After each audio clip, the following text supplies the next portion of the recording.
You're going to get the brunt of that, unfortunately. Okay, so we ended up yesterday talking about we can calculate slope, and we're going to do some of that here more in a minute, but we can also just look at a graph, and we don't even have to do any calculations. We can tell some things based on just the angles of the lines, so we know which one of these is steeper, A or B.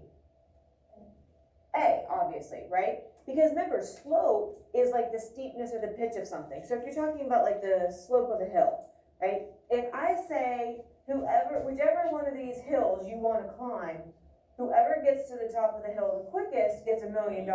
Which hill or line are you going to choose? Hopefully, probably B, because it's a little bit flatter. You'd probably be able to go up there quicker and easier. You understand what slope means. Just apply it to these lines.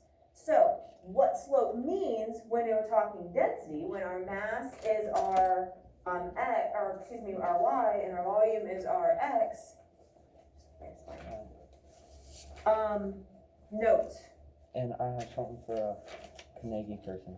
Carnegie. All right. Okay. Thank you. Yeah. Okay.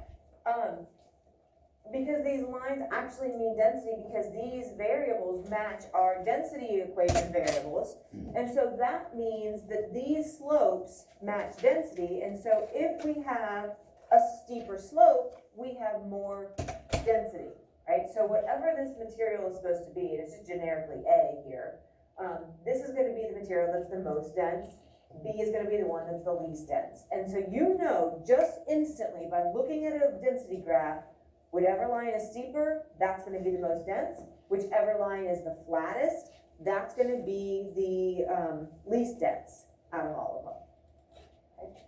So besides being able to actually calculate the slope or calculate the density, we are actually able to get some really easy, quick information just by looking at those slopes.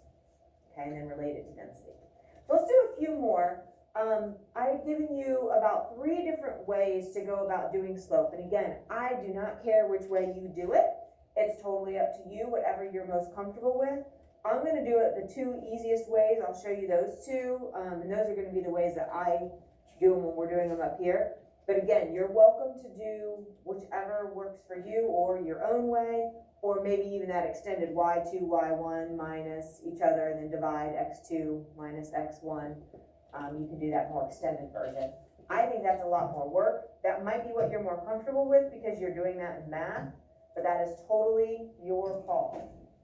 Okay, so now we're gonna look at line E. And the important thing with these is you just try to make sure that you are looking at the right line, because a lot of times it's easy to mix up which line you're looking at. So always kind of focus in on that. Also focus in on the units. So we have mass in grams and we have volume in cc. What do you think the cc stands for? Because that's not the way we've seen the units. It is. And so remember, like on a syringe, we talked about one side you'll see milliliter, and then on one side you'll see the cc. cc is just another abbreviation for a centimeter cubed or cubic centimeter. Okay, so if you see that cc, it's really a centimeter cubed. So is this a liquid or a solid? Going to be a solid. Good. Okay, so let's do a couple of these together. So we're going to pick points where the line crosses our grid lines. Like this one, like if we picked a point like right here, it's on this line, but it's kind of in just beyond this, and so we don't really know exactly what number it represents. So we're going to try to pick numbers that represent or like have an exact value, not where we have to estimate. So if I look at this, I really don't have too many options. It looks like it crosses both here, and it's pretty close to crossing both here. Okay, sometimes it's going to be close to crossing, but not exact. So on this one, we're just going to have to do either that or we can pick our 0 point. Okay, so if I start here, remember I put my 2 points, and then I go from 1 and I draw an arrow up. I'm going to arrow up. And then I'm going to go from the head of the arrow and I'm going to go to my next point.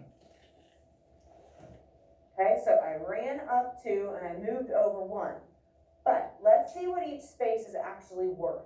Alright, so if I look between 2 and 4, I have, this is for the 2, and then I have 3, and then I have 4. So really, each one of these spaces is gonna be worth 1, right? Even though they're skipping, it's like 2, 3, 4, right?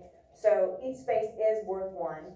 And then as I look over, the same thing is true on my x-axis. I go 2, 3, 4. Even though the 3 isn't marked, there is a space for it. So each space actually is worth 1.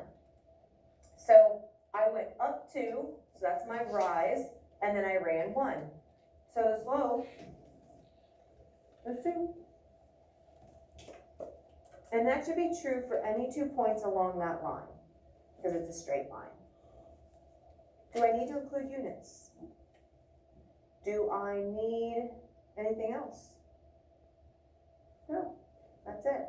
That's one way. The other way is, like if you know that this is 7 and you know that this is 5, right?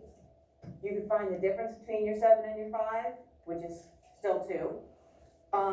You can drop down, and your first point is on the 2, your second point is on the 3, and so 3 minus 2 is 1, and so you still end up with 2. Right? Some people like to do it that way. So then what's the density gonna be? Do I need to redo anything, Miguel?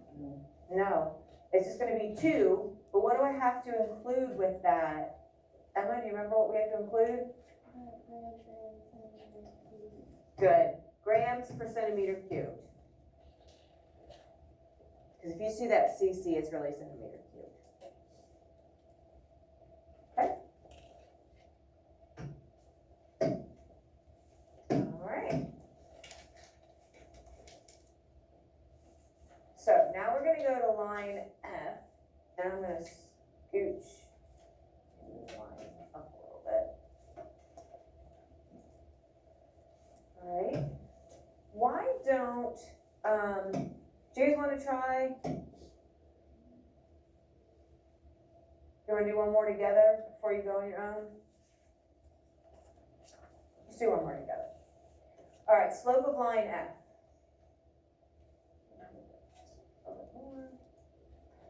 Alright. So here's my line F. I wanna make sure that I'm looking at the correct line. So I see it crosses both grid lines here, and I see that it crosses both of them here. So from one point, I'm going to rise up, and then from that arrowhead, I'm going to run over to my next point, right? This is the same graph. So each space is still worth 1 on my y, and each space is still worth 1 on my x. So I went 1, 2, 3, 4 as my rise, and I went 1, 2, 3 as my run. Okay, so you can leave it like this, or typically slope is just left as like an improper fraction, that's fine. If we would be comparing densities and it's easier for you to do the division, you're welcome to do that. I don't care either way, right? I would accept either answer. The other way to do this is if you take your point and circle where they cross your intercepts, right? So this one was at 3, and this one was at 6, right? So 8 minus 4, and 6 minus 3, and I still end up with 4 over 3, okay? Do I need units? Do we need anything else there, Cohen, for slope? No. Nope. What's my density gonna be? What do you think, Jillian? 4 over 3 grams per centimeter cubed. Good. Now, typically with density, we would go ahead and, what is that gonna be, 1.3? Repeating? Yeah. We would go ahead and finish that out and have it 1.3 grams per centimeter cubed. I'm not sure exactly why they leave slope in the fraction form, and then it's just kind of standard. But then the density, obviously, it makes sense to go ahead and do the division. you go ahead and try to do line G and do line H. So you're gonna answer, 11, try to finish out the page, 11 through 16, and I'll be around here in just a second. If you get stuck, let me know, but I'll give you a few seconds here to get working, or a few minutes.